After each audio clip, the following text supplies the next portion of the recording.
أشهد أن محمدا رسول الله.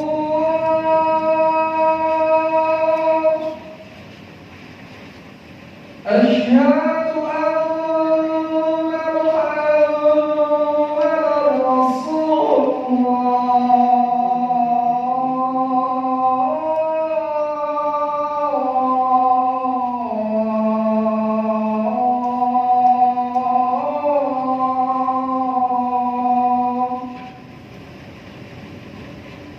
حي على الصلاة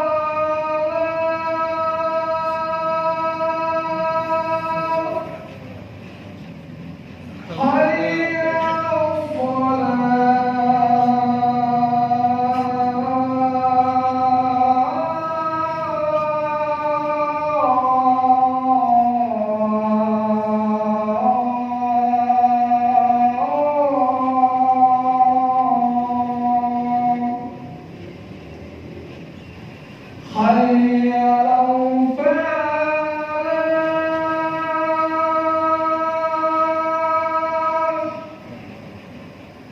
حي على الفلاح حي على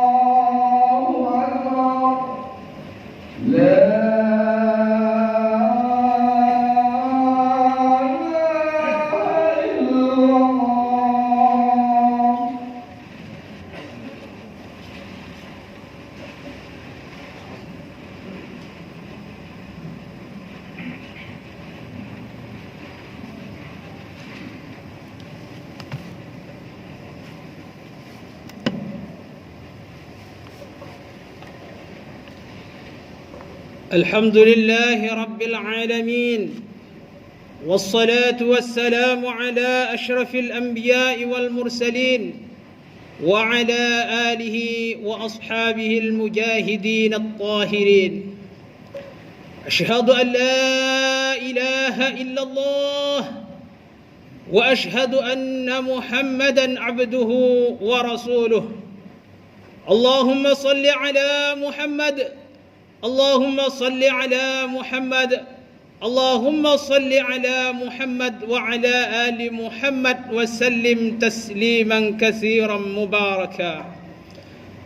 قال الله تعالى في كتابه الكريم بعد أعوذ بالله من الشيطان الرجيم: يا أيها الذين آمنوا اتقوا الله حق تقاته ولا تموتن إلا وأنتم مسلمون، واعتصموا بحبل الله جميعا ولا تفرقوا، واذكروا نعمة الله عليكم إذ كنتم أعداء فألف بين قلوبكم فأصبحتم بنعمته إخوانا، وكنتم على شفا حفرة من النار فأنقذكم منها، كذلك يبين الله لكم آياته لعلكم تهتدون. صدق الله العظيم. Hadirin ikhwan fillah sidang jamaah Jumaat rahimakumullah. Bersama-sama kita tingkatkan ketakwaan kita ke hadirat Allah Azza wa Jal.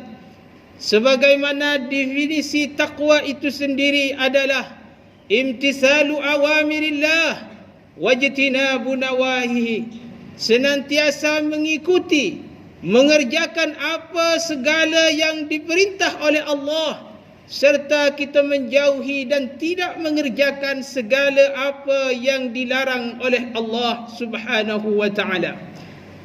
Hadirin sidang jamaah rahimakumullah, pada kesempatan yang mulia ini khatib ingin mengambil satu tajuk yang sangat penting untuk dijadikan ibrah di dalam kehidupan, berkenaan dengan kisah atau hikayat daripada Nabiullah Musa alaihi salam dan Nabiullah Khidir alaihi salam. Dua insan yang sangat mulia di sisi Allah, Habibullah. Keduanya adalah Habibullah, kekasih Allah. Namun pada suatu ketika, kisah ini termaktub dalam sebuah hadis yang sangat panjang.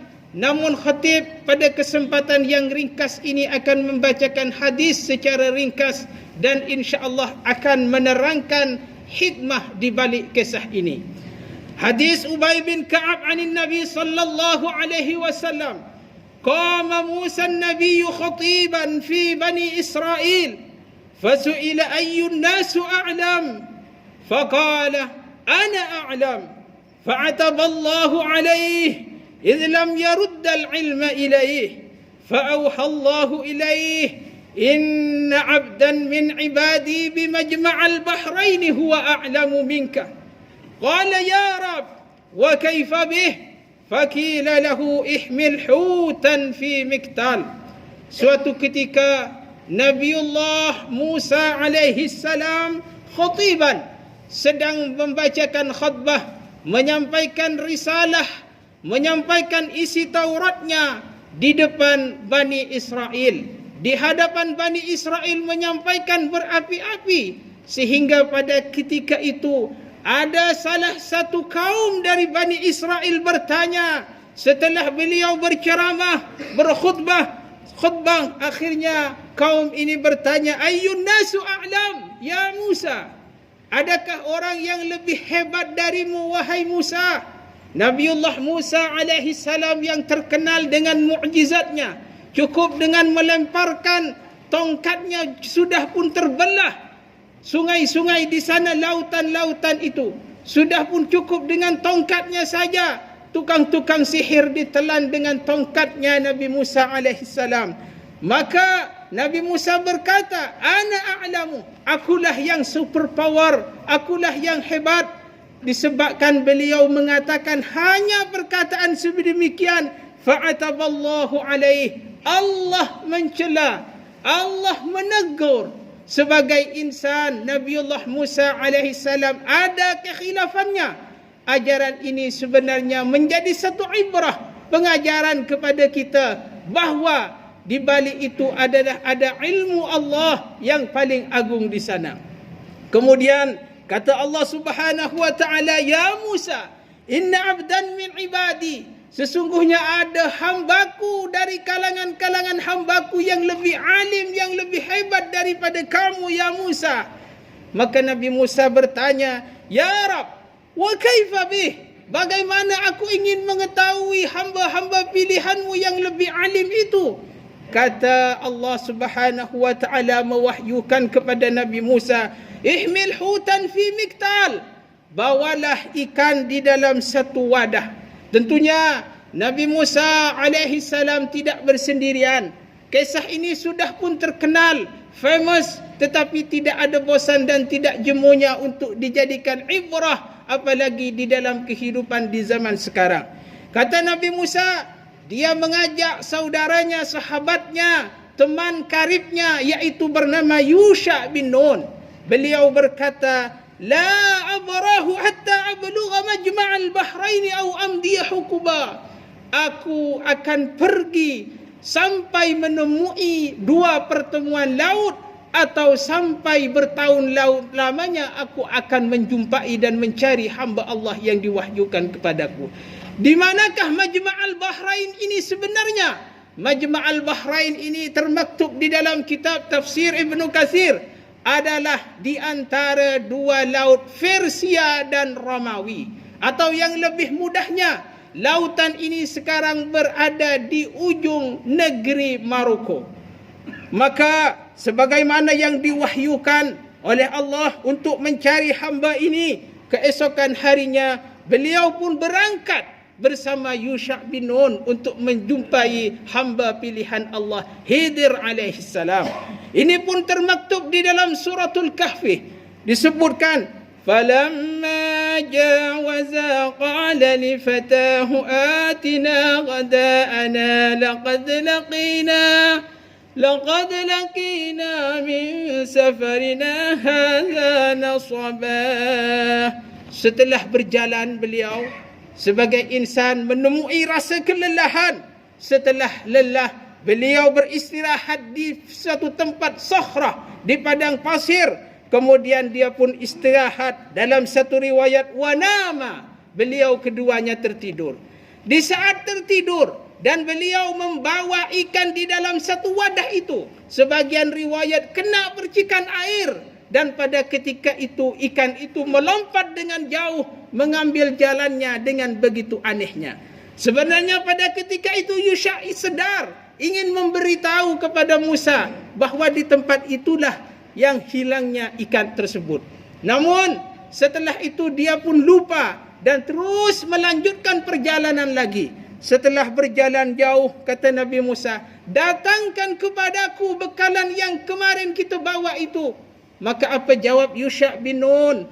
Wahai Musa, sesungguhnya ikan tadi yang kita istirahat di satu tempat di sakhrah itu ikan dia telah lari melompat jauh. Sungguh sebenarnya aku ingin memberitahu kepadamu ya Musa, tetapi aku lupa. Wa ma ansanihu illa syaitan. Tidak ada yang melupakan melainkan syaitan laknatullah alaih. Maka kata Nabi Musa alaihi salam, qala dzalika ma kunna nabghi. Itulah tempat yang aku cari. Fartadda ala atharihima qasasa. Yuk kita kembali ke di mana tempat itu hilang. Di mana ikan itu hilang. Kemudian keduanya kembali ke tempat itu. Dan alhamdulillah dengan qada dan qadarnya Allah, Nabi Musa bertemu dengan Nabi Khidir alaihi salam, tepatnya di Majma'al Bahrain tersebut. Beliau saling memberi salam antara Nabi Khidir dengan Nabi Musa. Fawajada 'abdan min ibadina atainahu rahmatan min indina wa 'allamnahu min ladunna ilma. Qala lahu Musa. Spontanitas Musa bertanya dan ingin sekali lagi berguru dan ingin mengikuti Nabi Khidir alaihi salam. Hadirin rahimakumullah, apa ucapan Nabi Musa? Hal attabi'uka ala an tu'allimani mimma 'allimta rusyda?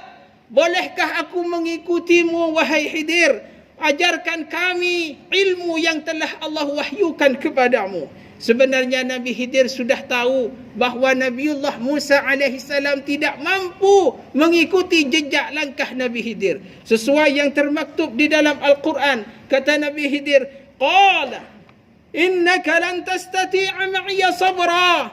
Wahai Musa, kamu tidak akan mampu mengikutiku. Wa kaifa tasbiru ala ma lam tuhid bihi khubra. Bagaimana kamu akan bersabar tentang sesuatu yang ilmu itu Allah berikan kepadaku namun tidak diberitahu kepadamu.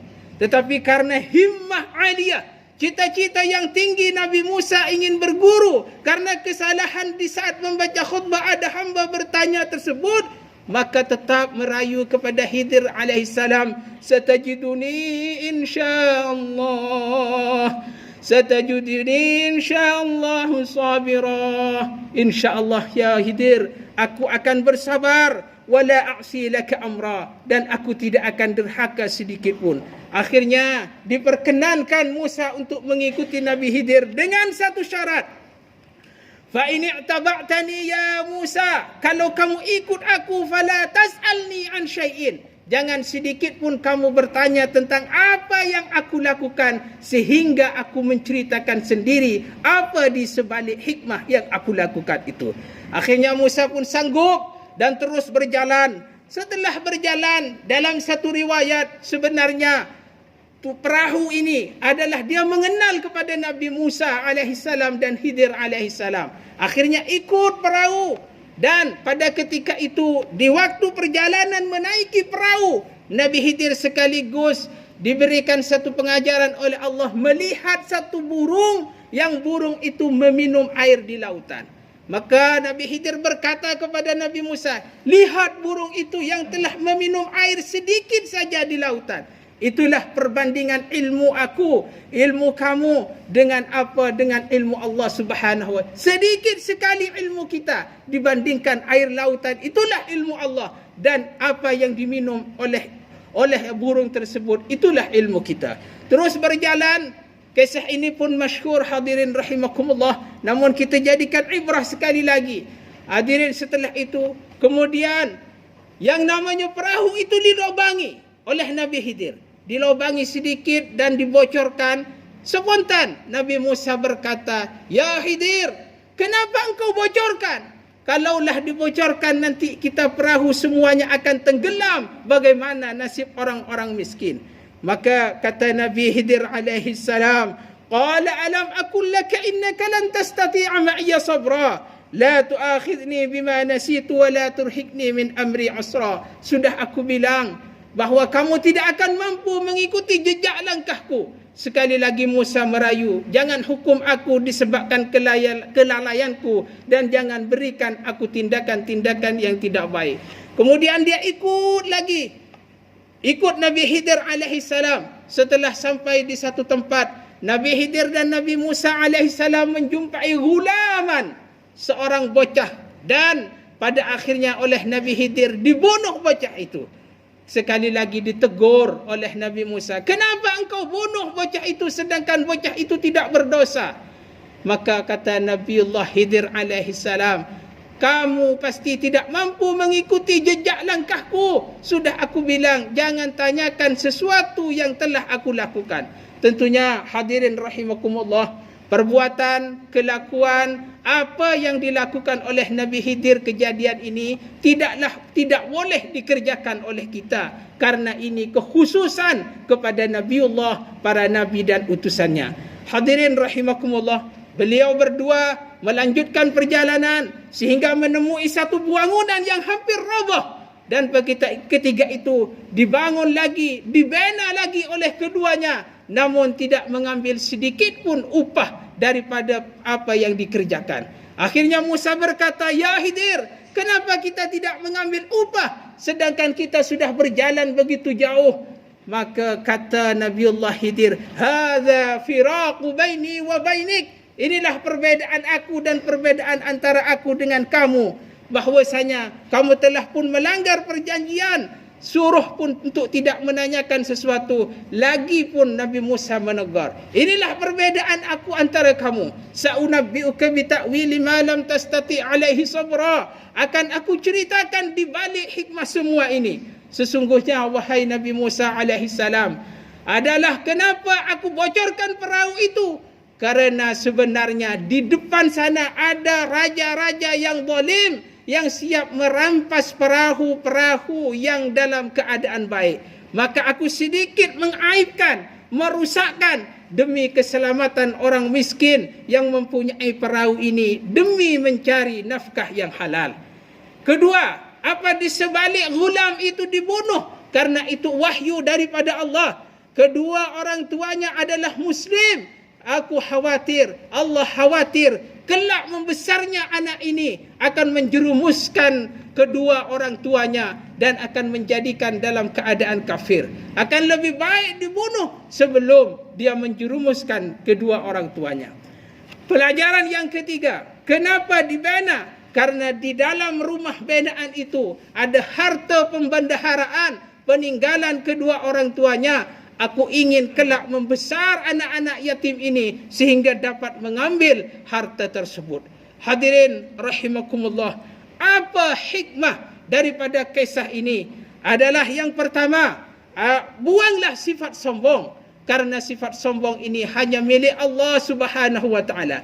Kalaulah dua insan, kalaulah Nabi Musa alaihi salam yang terkenal kalimullah dapat berbicara langsung dengan Allah, dapat teguran daripada Allah, apatah lagi kita yang ilmunya jauh dibandingkan para nabi dan para rasul. Yang kedua, diperintah kita untuk mencari ilmu, sama ada kita yang sudah dewasa, yang sudah berumur, lebih-lebih yang pemuda tunas-tunas bangsa ini. Carilah ilmu sampai kita mendapatkan ilmu yang manfaat dan barakah. Sebagaimana ucapan Nabi Musa tadi, aku akan mencari Nabiullah Khidir sampai bertahun-tahun lamanya.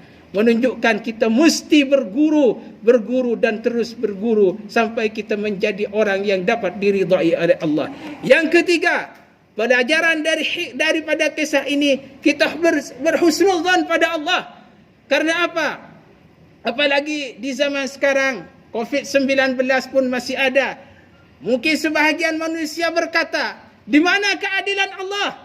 Maka di sinilah iman dan tauhid kita. Kita mesti berbaik sangka pada Allah bahawa di balik ujian ini, walaupun COVID-19 masih ada di kalangan kita, mudah-mudahan di balik ikhtiar, memakai masker dan lain sebagainya, kita dapat pahala yang besar dari sisi Allah. Pengajaran yang keempat, jangan sia-siakan fakir dan miskin, dan tentunya santuni anak yatim sebagaimana yang ada dalam kisah yang kami sebutkan tadi.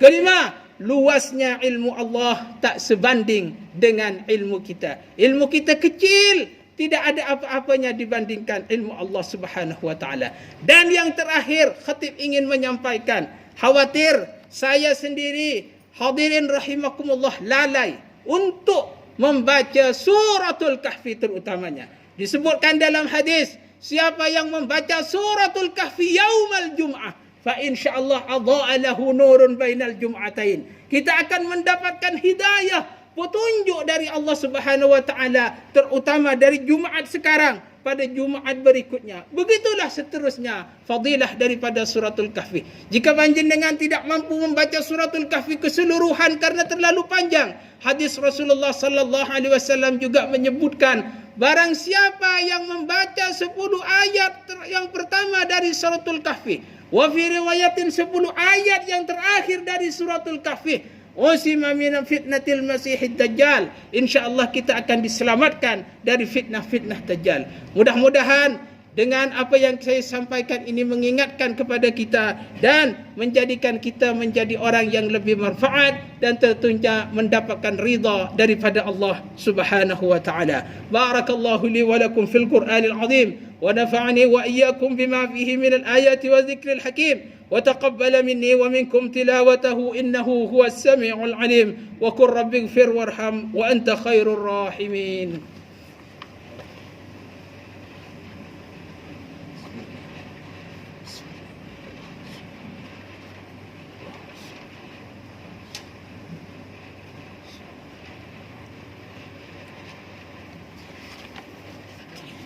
الحمد لله رب العالمين والصلاة والسلام على أشرف الأنبياء والمرسلين وعلى آله وأصحابه المجاهدين الطاهرين. أشهد أن لا إله إلا الله وأشهد أن محمدا عبده ورسوله. اللهم صل على محمد، اللهم صل على محمد، اللهم صل على محمد وعلى آل محمد وسلم تسليما كثيرا. إن الله وملائكته يصلون على النبي يا أيها الذين آمنوا صلوا عليه وسلموا تسليما. اللهم صل على محمد وعلى آل محمد كما صليت على إبراهيم وعلى آل إبراهيم وبارك على محمد وعلى آل محمد كما باركت على إبراهيم وعلى آل إبراهيم في العالمين إنك حميد مجيد. اللهم اغفر للمسلمين والمسلمات والمؤمنين والمؤمنات الأحياء منهم والأموات إنك سميع قريب مجيب الدعوات. Ya Allah, ya Tuhan kami, ampunilah dosa-dosa kami, dosa-dosa ibu bapa kami, anak-anak kami serta muslimin muslimat, sama ada yang masih hidup atau yang telah meninggal dunia. Sesungguhnya Engkau Maha Pengampun lagi Maha Penyayang kepada hamba-hambamu yang bertobat. Ya Allah, ya Syafi', kami memohon kepadamu di hari yang mulia ini, angkatlah wabak penyakit COVID-19 yang melanda negara kami dan negara-negara seluruh dunia. Ya Allah, ya Syafi', anugerahkan kesembuhan bagi yang sakit, yang hidup mudah-mudahan diberikan kesehatan, keafiatan serta kekuatan dalam menjalani perintah dan menjauhi larangan-Mu. Ya Allah, ya Allah, ya Rabbal Alamin, bagi yang meninggal dunia, semoga diampuni dosanya dan diterima amal ibadahnya. Ya Allah, ya Rahman, ya Rahim, kami memohon kepadamu, berilah perlindungan dan kesejahteraan kepada kami sekeluarga, serta sanak saudara kami, jiran tetangga kami, dan seluruh masyarakat Indonesia pada khususnya, dan negara-negara Muslim yang lain pada umumnya. Ya Allah, ya Rahman, ya Rahim, berikan keluasan rezeki bagi orang-orang yang menginfakkan hartanya di Masjid Al-Mufidah ini.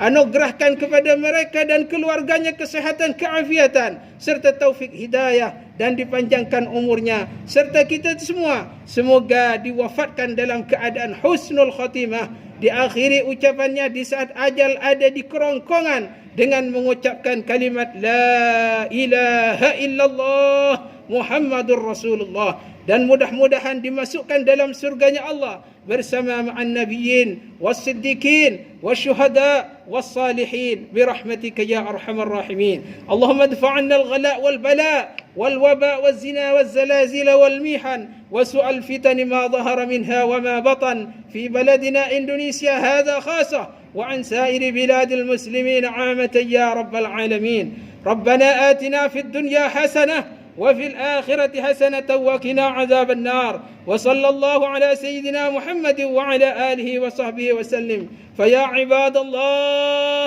إن الله يأمر بالعدل والإحسان وإيتاء ذي القربى وينهى عن الفحشاء والمنكر والبغي يعظكم لعلكم تذكرون فاذكروا الله العظيم يذكركم واشكروه على نعمه يزدكم واسألوه من فضله يعطكم ولذكر الله عز وجل أكبر.